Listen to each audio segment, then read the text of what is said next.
بله سلام علیکم، بفرمایید. و علیکم و رحمت الله تعالی و برکاته. استاد عزیز حیاکم الله، بفرمایید.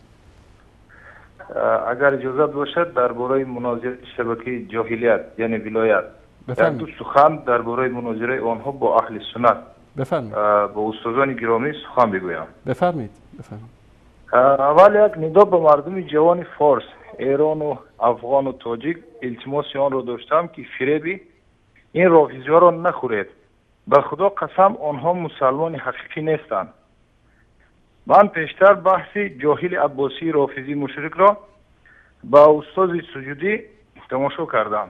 باور بکنید به یگان سوال جواب گفته نتوانست.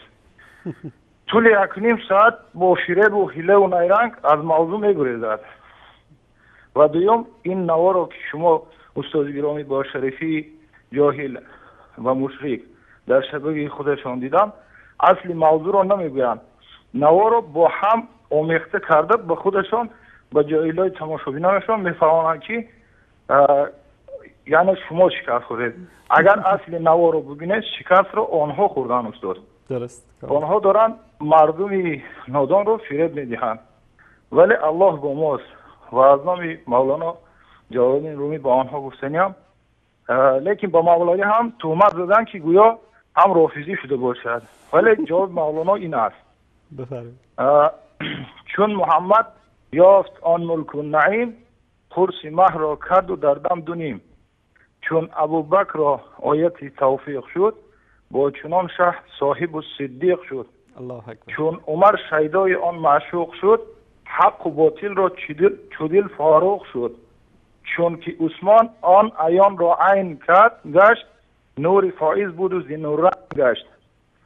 چون زیرویش مرتضی شد در فشان، گشت او شیر خدا در مرج جان.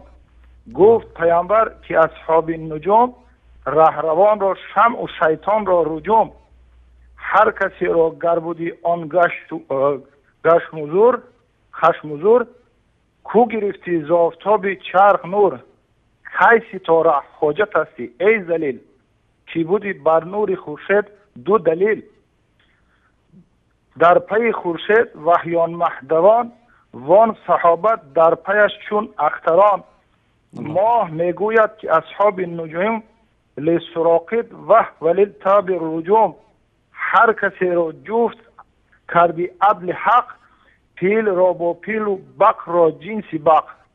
مونس احمد به مجلس 4 یار، مونس بوجهل عتبه و ذوالخمار.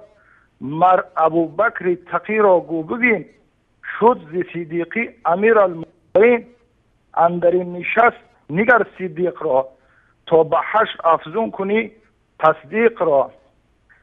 مرد ایقان رست از وهم و خیال، موی ابرو را نمیگوید حلال. وان که نور عمرش 90 سند، موی ابرو کسی را 8 زند. 100 هزاران کشتی با حول و سهم، تخته تخته گشته در دریای وهم. این بیان اکنون چوخر بر یخ بمان، چون نشاید بر جهود انجیل خوان. کی توان با شیعه گفتن از عمر، کی توان بربط زدن در پیش کر. لیک گرده بگوش یک کس است، های و هوی که برآوردن بس است. چون جواب احمق آمد خاموشی، این درازی در سخن چون میکشی.